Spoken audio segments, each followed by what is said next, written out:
आज हम कृष्ण भक्त कवि सूरदास जी के संदर्भ में चर्चा करने जा रहे हैं। आज का प्रसंग है सूर के साहित्य में वात्सल्य वर्णन। सूरदास जी कृष्ण भक्त कवियों में सर्वोच्च हैं। सूरदास जी ने श्री कृष्ण की भक्ति साख्य भाव से की है और साख्य भाव से इन्होंने श्री कृष्ण के जीवनगत चरित्रों का उद्घाटन अपने पदों के माध्यम से किया है।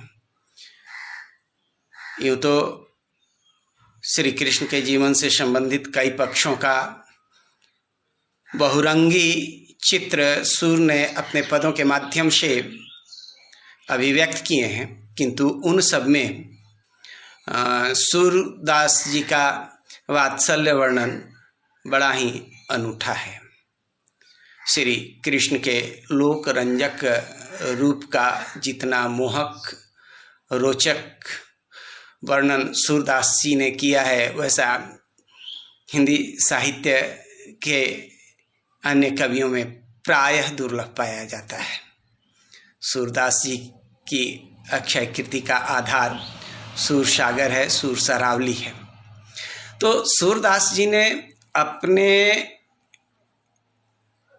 पदों में सूर ने जिस चरित्र का उद्घाटन किया है वह चरित्र श्री कृष्ण का है। श्री कृष्ण के बाल जीवन से लेकर के श्री कृष्ण के मथुरा चले जाने के उपरांत तक के वर्णन जो है अत्यंत रोचक वर्णन है। कृष्ण के द्वारा की गई तमाम लीलाओं का जो चित्रण सूर ने अपनी अंधी आंखों से किया है, प्रायः ऐसा दुर्लभ माना जाता है। सूर ने वात्सल्य वर्णन में जो विशिष्टता दर्शाई है वह अनुपम है, अद्वितीय है। शोभित कर नव नीत लिए घुटुरुनी चलत रेणु तन मंडित मुख दधि लेप किए। जैसे पदों में सूरदास जी ने श्री कृष्ण के बाल रूप की जो मोहक छवि प्रस्तुत की है वह अनुपम है। अलंकारों का चमत्कार तो देखते ही बनता है। क्या भाषा, क्या अलंकार, क्या भाव, सभी दृष्टिकोण से यदि हम देखते हैं तो सूरदास जी का वात्सल्य वर्णन अपने आप में अनूठा है। सूर ने अपनी अंधी आंखों से जो सजीव कल्पना के चित्र उकेरे हैं वास्तव में अनुपम हैं, अद्वितीय हैं। माता यशोदा बालक श्री कृष्ण को सुलाने का उपक्रम करती हैं, पालने में झुलाती हैं। वहाँ सूर ने तो अलंकार की झड़ी ही लगा दी है।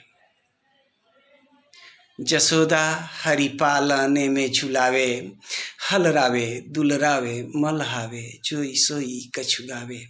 मेरे लाल को आऊं निंदरिया, काहे न आनी सुलावे। और हम देखते हैं कि एक माँ के अंदर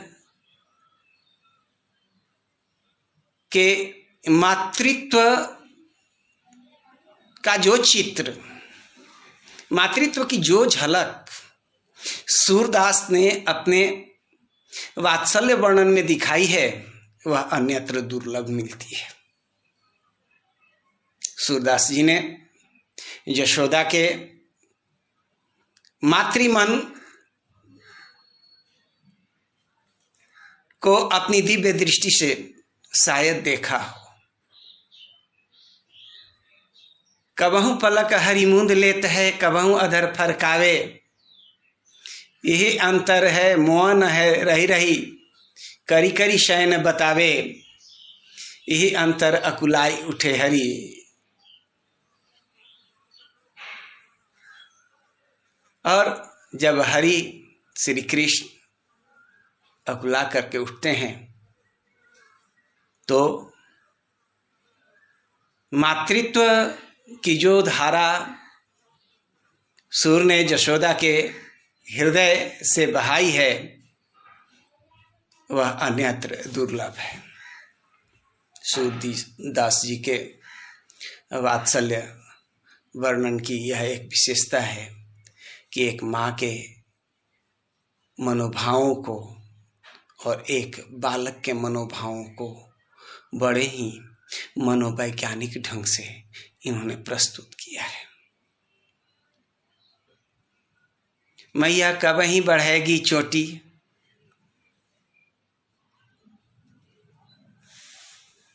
और बाल सुलभ प्रश्न बालक अपनी माँ से करता है, मैया कब ही बढ़ेगी चोटी, और फिर है अजहूँ छोटी की छोटी। जैसे भावात्मक मनोभावों की अभिव्यक्ति सूर्य ने अपने वात्सल्य वर्णन में किया है।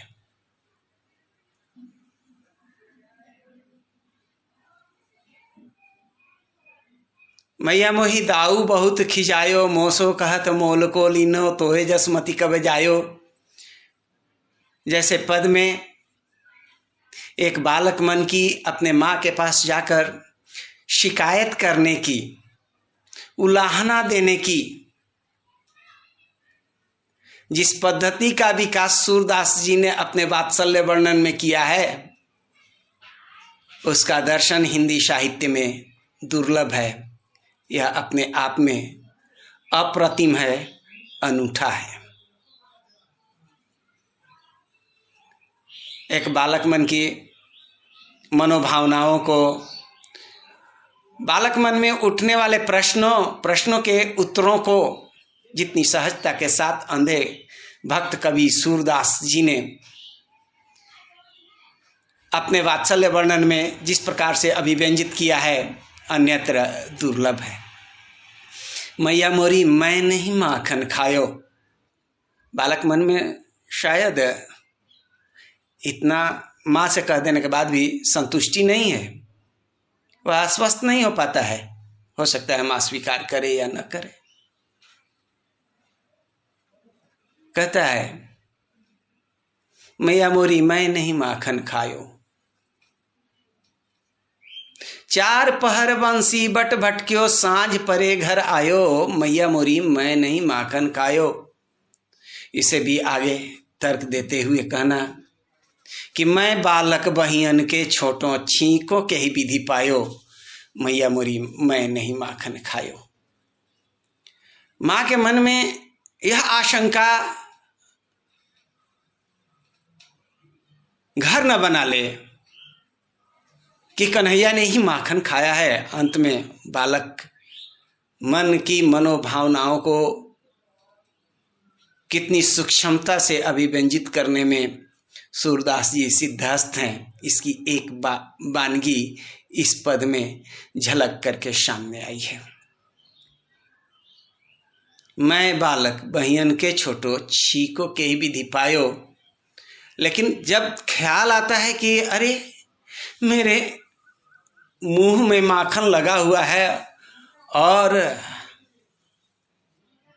यही माखन देख करके माँ प्रश्न भी कर रही है कि अरे कन्हैया, तूने माखन खाया क्या? और इतना ख्याल आते ही बाल मन के अंदर उठने वाले भावात्मक लहरों का जितना सुंदर और सटीक वर्णन सूरदास जी ने अपने वात्सल्य वर्णन में किया है, वैसा अन्यत्र दुर्लभ है। ग्वाल बाल सब बैर परे हैं, बरबस मुख लपटायो, मैया मोरी मैं नहीं माखन खायो। माँ, ये तुम जो मेरे अधरों पे लगे हुए माखन को देख रही हो, तो सुनो, ये ग्वाले के लड़के जो हैं ना, मेरे बैरी हैं, पटक करके मेरे मुंह में लगा दिए हैं। और इस तरह हम देखते हैं कि सूर्य ने अपनी अंधी आंखों से श्रृंगार, सौंदर्य और वात्सल्य का कोना कोना झांक डाला है। और वास्तव में सूरदास द्वारा रचित वात्सल्य वर्णन में जो कलात्मकता, जो शैलीगत विशेषताएं परिलक्षित होती है, वह अन्यत्र दुर्लभ है।